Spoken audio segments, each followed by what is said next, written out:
sou missão, a igreja é missão, Senhor. Meu ser missionário, ouvi teu chamado, responde consciente, aqui estou. Fazei-me fiel ao teu projeto de vocação.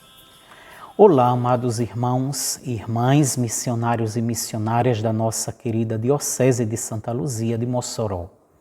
Eu tenho a alegria e ao mesmo tempo a grande responsabilidade de, nesse percurso formativo proposto pelo COMIDE, falar a respeito de Paulo e mais ainda por esta formação acontecer justamente no mês de outubro, o mês missionário, e poucos dias após a celebração do Dia Mundial das Missões, celebrado no último domingo, com a iluminação bíblica de Isaías, capítulo 6, versículo 8, que contém a resposta do profeta ao apelo de Deus: Eis-me aqui, envia-me. O tema específico para este nosso encontro é Paulo, testemunho autêntico do anúncio de Cristo na igreja hoje. É um tema muito importante e significativo, pois, como testemunha privilegiada do Evangelho, o exemplo de Paulo é um grande e autêntico testemunho do anúncio de Cristo. A sua vida e a sua missão, que são inseparáveis, são e dão testemunho de Cristo e do seu Evangelho. A última expressão do tema, que traz um recorte contextual na igreja hoje, também é muito significativa. É claro que o testemunho de Paulo para o anúncio de Cristo e de seu Evangelho é autêntico e não apenas válido, mas essencial para a igreja em todos os tempos e em todos os lugares. Mas se torna ainda mais importante quando os tempos são difíceis, quando as realidades são desafiadoras, como é o contexto atual, não apenas eclesial, mas geral, compreendendo as dimensões sociopolíticas, econômicas e sanitárias. Quanto mais a realidade for desafiadora, mais é necessário olhar para o testemunho de quem também enfrentou desafios, superou barreiras e venceu obstáculos, para que o Evangelho, em sua integridade, prevalecesse e fosse anunciado com a sua força transformadora. E ninguém melhor do que Paulo pode oferecer esse testemunho tão autêntico. Por isso é mais do que oportuno olhar para Paulo sob essa perspectiva, considerando a atualidade do seu testemunho, do seu pensamento, do seu método missionário e como tudo isso pode iluminar a caminhada da igreja como um todo, mas de modo muito particular pensando na nossa igreja diocesana de Mossoró. Essa minha breve exposição, ela contém 4 pontos ou 4 tópicos. Um primeiro é a vida e a missão de Paulo. Um segundo, Paulo e a comunicação. Um terceiro, Paulo e o trabalho em equipe. E o 4º ponto, Paulo e a opção pelos pobres. Infelizmente, por causa do meu analfabetismo digital, e eu peço desculpas por isso, não será possível projetar simultaneamente a minha fala, os slides que foram preparados, mas serão disponibilizados para o COMIDE e do COMIDE chegará a quem tiver interesse. Começamos então fazendo algumas considerações sobre a vida e a missão de Paulo. Não irei apresentar uma biografia detalhada do apóstolo. Primeiro porque não há necessidade para isso, não é o nosso propósito, e depois porque o tempo também não seria suficiente. É importante recordar que para falar de Paulo, independentemente da perspectiva, a base principal é sempre a Bíblia, especialmente o livro dos Atos dos Apóstolos e as cartas paulinas, sejam elas de autoria do próprio apóstolo ou da sua escola, quer dizer, as pessoas e comunidades que preservaram a sua linha de pensamento, o seu método missionário e continuaram a sua obra, inclusive na escrita, atribuindo-lhe sempre a autoria e a sua autoridade. Porém, nem sempre há harmonia entre os dados de Atos dos Apóstolos e das cartas. É importante termos em mente essa realidade. Então, a partir de Atos dos Apóstolos e de suas cartas, é possível reconstruir alguns elementos da sua vida, como traços da sua personalidade, uma provável cronologia, a formação e a paixão que ele demonstrava ao assumir uma causa, o amor por Jesus Cristo e pelo seu Evangelho, mas ficam sempre lacunas que as informações dos textos não conseguem preencher. Não temos, por exemplo, informações seguras sobre o nascimento e a infância de Paulo. Os textos bíblicos não falam desses momentos da sua vida. Mas é quase consenso entre os estudiosos que ele nasceu entre os anos 5 e 10 depois de Cristo, em Tarso da Cilícia, uma importante cidade do Império Romano. Isso é atestado em Atos capítulo 9, versículo 11, em Atos capítulo 21, versículo 39, ainda em Atos no capítulo 22, versículo 3, onde ele é apresentado ou se auto-apresenta como Paulo ou Saulo de Tarso. Nessa cidade havia escolas de filosofia e retórica, era uma cidade importante, um centro cultural do Império Romano, e provavelmente Paulo frequentou essas escolas, o que se deduz pelas suas cartas, que revelam um autor altamente capacitado e preparado para debater e argumentar em qualquer ambiente, diante de qualquer público, sem nenhuma dificuldade. O preparo de Paulo é, portanto, indiscutível. Ele era judeu, filho de judeus, da tribo de Benjamim, e, como era o costume, foi circuncidado no 8º dia. Cresceu observando com muita fidelidade e com muito rigor os costumes da tradição judaica, especialmente a observância da lei de Moisés.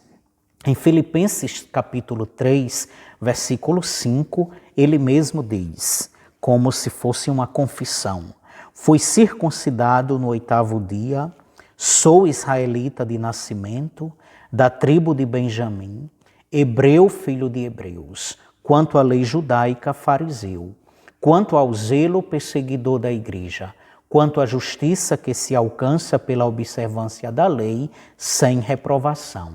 Portanto, alguém que não esconde seu passado, mas faz questão de revelá-lo com muita autenticidade, com muita sinceridade para as pessoas da sua convivência, mas também para gerações futuras, onde e quando as suas cartas poderiam chegar.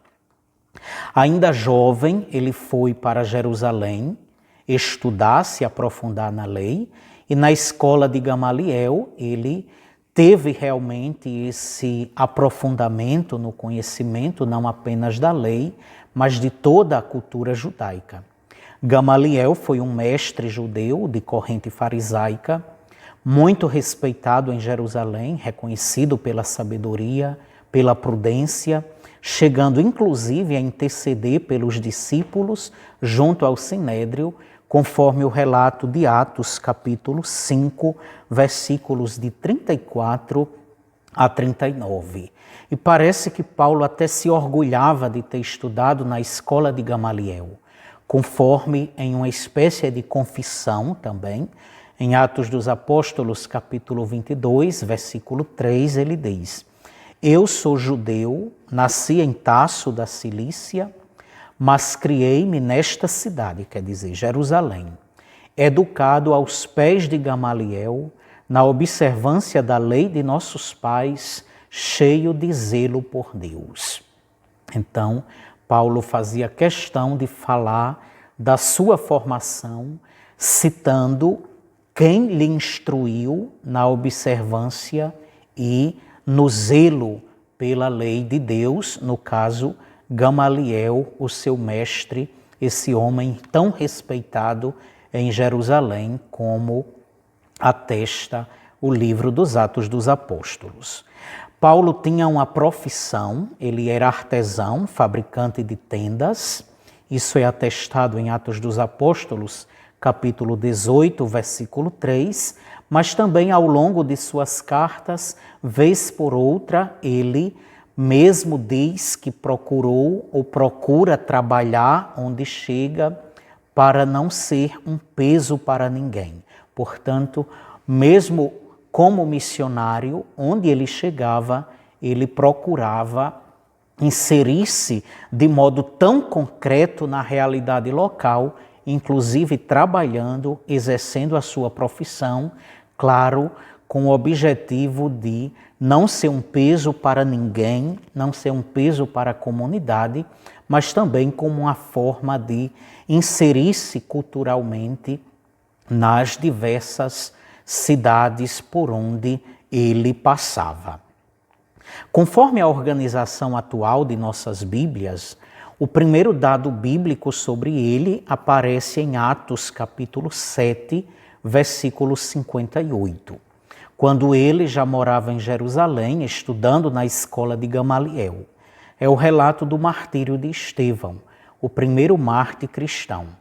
Nessa passagem, o autor de Atos, que é Lucas, o mesmo autor do terceiro evangelho, ele diz: arrastaram-no para fora da cidade e começaram a apedrejá-lo. As testemunhas deixaram seus mantos aos pés de um jovem chamado Saulo. Então esse é o primeiro dado que aparece em nossas Bíblias, mas não é o dado cronológico, porque o livro dos Atos dos Apóstolos, escrito provavelmente no final da década de 80, muito tempo depois das cartas do próprio apóstolo, mas conforme a estrutura de nossas Bíblias, é esse o primeiro dado que é apresentado sobre Paulo. Cronologicamente falando, o primeiro dado está na primeira carta aos Tessalonicenses, que é o primeiro livro escrito do Novo Testamento. Mas estamos seguindo aqui a dinâmica de Atos e um pouquinho mais à frente, ainda no mesmo contexto do martírio de Estevão, diz no capítulo 8, versículo 1, que Saulo era um daqueles que aprovavam a morte de Estevão. Depois disso, ele volta a aparecer no capítulo 9, ocupando praticamente todo o relato, não é, todo o capítulo, que contém o relato do famoso e às vezes tão mal compreendido episódio do caminho de Damasco. Inclusive essa passagem, ou esse episódio do caminho de Damasco, que marca uma mudança na vida de Paulo, é um dos pontos que mais tem sido estudado e debatido nas últimas décadas, chegando-se até mesmo à conclusão de que não é mais adequado falar de uma conversão de Paulo, mas de uma vocação. Inclusive no relato desse episódio do caminho de Damasco, quando Jesus ressuscitado lhe aparece, as palavras que ele dirige são típicas de um chamado vocacional, com a invocação do nome por 2 vezes. Saulo, Saulo, por que me persegues? Atos capítulo 9, versículo 4. O tempo não permite aprofundar essa questão agora, mas fica para uma outra oportunidade. Para nós é importante perceber a intensidade e a paixão com que Paulo assumiu a sua missão. Antes do encontro com o ressuscitado, ele já vivia intensamente a sua fé, como fariseu com zelo irrepreensível na observância da lei. Após o encontro com Jesus ressuscitado, ele passou a empregar toda a intensidade da sua fé, toda a sua paixão pela causa do Evangelho, e é isso que torna o seu testemunho tão autêntico e atual. Até o capítulo 13, versículo 9 de Atos, ele é chamado pelo seu nome hebraico de Saulo, que é uma adaptação do nome do primeiro rei de Israel, o rei Saul. De Atos 13 em diante, o autor de Atos passa a chamá-lo somente de Paulo, que corresponde ao seu nome latino, Paulus. Do final do capítulo 15 até o final do capítulo 28, que é o último capítulo do livro, Paulo ocupa o protagonismo de todo o livro de Atos. Aí são narradas as suas principais viagens missionárias, com a criação das mais diversas comunidades, como Tessalônica, Corinto, as suas passagens por cidades importantes como Atenas, Éfeso, até a sua chegada em Roma. A primeira viagem é narrada ainda no capítulo 13, mas foi uma viagem mais curta, embora também importante. As viagens principais começam do capítulo 15 em diante, logo após aquela reunião relatada no capítulo 15 de Atos, que alguns chamam de o Concílio de Jerusalém, quando os apóstolos de primeira chamada o acolheram como apóstolo, reconhecendo e legitimando também a sua missão e a sua apostolicidade. Em sua incansável missão de anunciar o Evangelho, Paulo sofreu muito, mas nunca desistiu, sempre perseverou e parece que os sofrimentos o tornavam ainda mais forte e mais decidido a levar avante a sua missão. Ele mesmo relata algumas das situações difíceis pelas quais passou, em forma de uma confissão, isso lá na 2 Coríntios, capítulo 11, versículos de 23 a 27, ele expressa de modo tão emotivo os sofrimentos pelos quais passou por causa do Evangelho. Diz ele o seguinte: muitas vezes vi-me em perigo de morte. Dos judeus recebi 5 vezes os 40 golpes menos 1. 3 vezes fui flagelado, 1 vez apedrejado. 3 vezes naufraguei. Passei 1 dia e 1 noite em alto mar. Fiz numerosas viagens, sofri perigos nos rios, perigo dos ladrões, perigos por parte de meus irmãos, de estirpe, quer dizer, os judeus, perigo dos gentios, perigos na cidade, perigos no deserto, perigos no mar, perigos dos falsos irmãos. Mais ainda, fadigas e duros trabalhos, numerosas vigílias, fome e sede, múltiplos jejuns, frio e nudez. Então, nessa confissão de 2 Coríntios, capítulo 11, está um bom retrato de Paulo e um impulso para a nossa missão, que é a missão da igreja nos dias de hoje. Assim eu passo para um segundo ponto, que é Paulo e a comunicação. Podemos considerar Paulo como um artista da comunicação.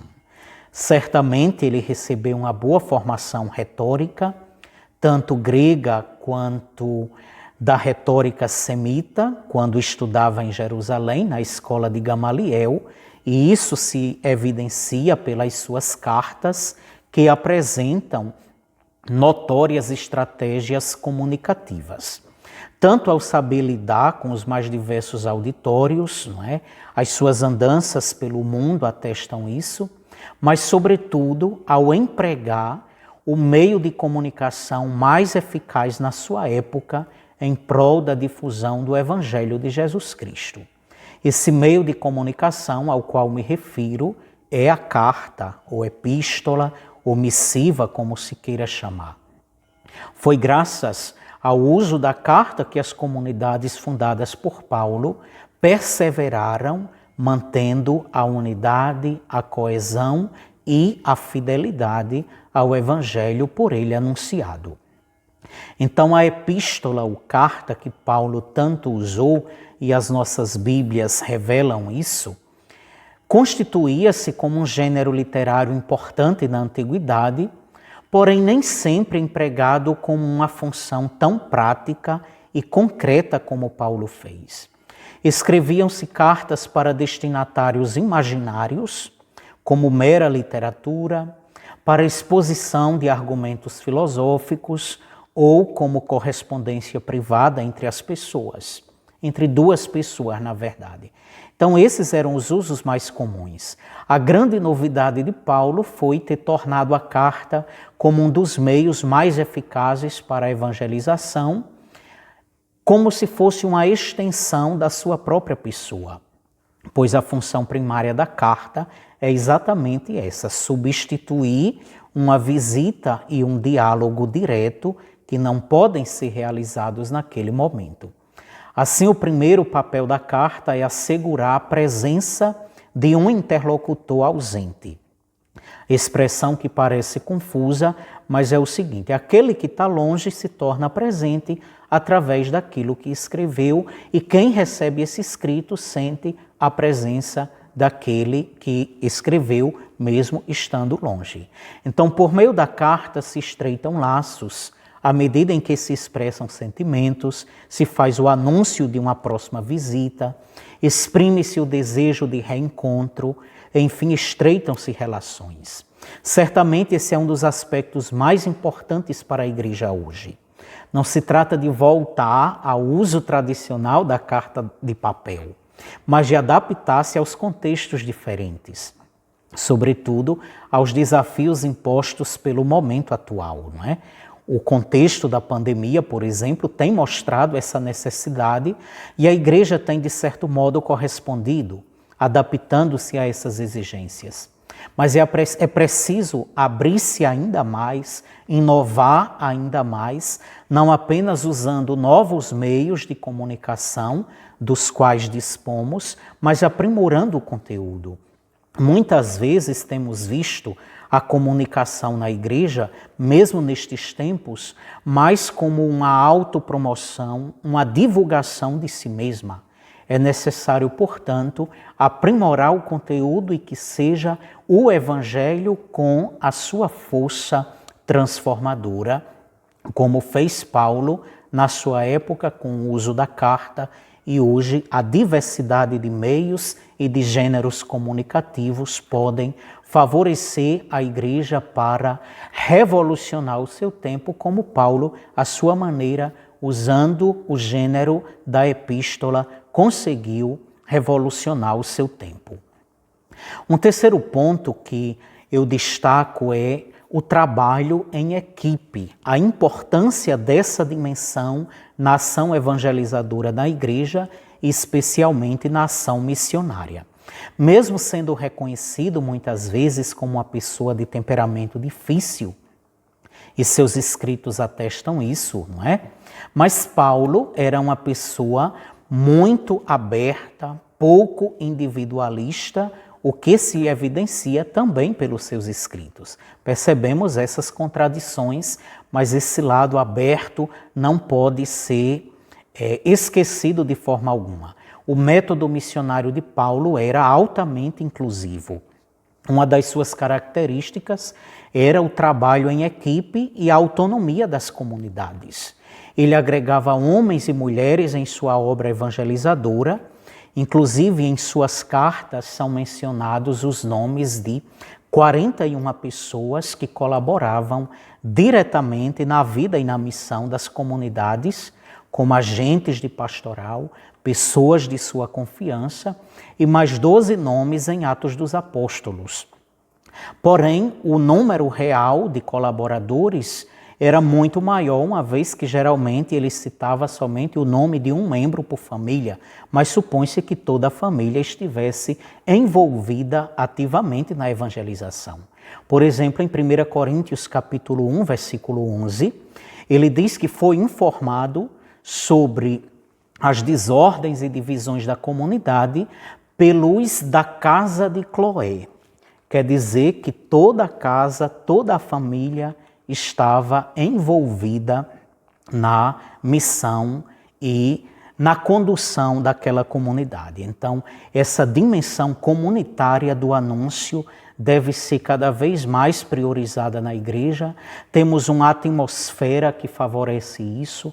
O pontificado de Francisco, quando incentiva e alimenta a sinodalidade na igreja, as diretrizes gerais da ação evangelizadora da igreja no Brasil, que procuram cada vez mais resgatar a dimensão comunitária do anúncio, a dimensão comunitária da vida cristã. E assim nós chegamos no último ponto, que é Paulo e a opção pelos pobres. É muito importante percebermos isso, nem sempre é destacado na ação missionária e evangelizadora de Paulo, porém teve um destaque na sua missão. Pelo indicativo de Gálatas, capítulo 2, versículo 10, quando ele fala dos resultados daquela reunião de Jerusalém, ele diz que a única exigência que foi feita para ele e seus companheiros irem até os incircuncisos, quer dizer, ganharem o mundo em missão, em direção a terras pagãs, foi exatamente que não se esquecessem dos pobres. Então, isso dá a certeza de que, desde o início, a atenção, a opção pelos pobres foi considerada e tratada pela Igreja como um elemento constitutivo da fé cristã, uma dimensão essencial da ação evangelizadora, e Paulo empenhou-se em levar a cabo, em cumprir essa única exigência. Porém, o escrito que mais atesta essa sua atenção aos pobres é a segunda carta aos Coríntios, que dedica 2 capítulos inteiros, os capítulos 8 e 9, a uma coleta que o apóstolo estava organizando em favor dos pobres de Jerusalém que passavam por um período de carestia, ou seja, por uma fome que devastava toda a Palestina, mais precisamente os cristãos da comunidade de Jerusalém. E Paulo propõe essa coleta com motivações teológicas, associando diretamente a fé cristã à solidariedade para com o pobre, propondo o princípio da igualdade, que ninguém tenha demais, de modo que outros nada tenham, para que haja exatamente igualdade, de modo que todos tenham o suficiente para viver e principalmente para suprirem a necessidade mais básica, que é o alimento. Então, através desses dados de Gálatas capítulo 2, versículo 10 e dos capítulos 8 e 9 da 2 Coríntios, nós percebemos o quanto Paulo absorveu a opção pelos pobres como inseparável da missão da Igreja, do seguimento de Jesus Cristo, mas como uma dimensão constitutiva da fé cristã. Inclusive, ele chega a citar a solidariedade para com o próximo como uma verdadeira liturgia. Então, assim, nós concluímos essa nossa breve exposição. O vídeo não pode ultrapassar 30 minutos. O meu equipamento tem essa limitação, tá certo? Peço desculpas pela correria da fala e pela brevidade da argumentação, mas fomos condicionados, após várias tentativas, a esse limite. E eu concluo com uma citação de um historiador francês, admirador de Paulo, Alain Decaux, o qual descreve Paulo da seguinte maneira: místico e estratega. Foi o primeiro a compreender que o cristianismo não teria futuro se não virasse o leme na direção dos pagãos. Foi grandioso na arte epistolar, genial nas conversões que provocou, arquiteto do cristianismo. Alguns o veem até mesmo como o seu fundador. Paulo propõe a sua visão de um Cristo que nunca chegou a conhecer pessoalmente. Isso, o autor se refere ao Jesus terreno, ao Jesus histórico, e concebe muito antes da escritura dos evangelhos as leis pelas quais a Igreja se irá reger. Portanto, é esse testemunho, é esse homem, Paulo de Tarso, que ilumina-nos hoje no anúncio do Evangelho, sobretudo em tempos tão desafiadores como os que nós estamos vivendo. Obrigado pela atenção, parabéns ao Comide pela iniciativa e vivamos intensamente a missão que Deus nos tem confiado, respondendo com firmeza como o profeta Isaías, como citava no início, o lema do Dia Mundial das Missões, recém-celebrado, eis-me aqui, envia-me, Senhor. A vida é missão, eu sou missão, a igreja é missão.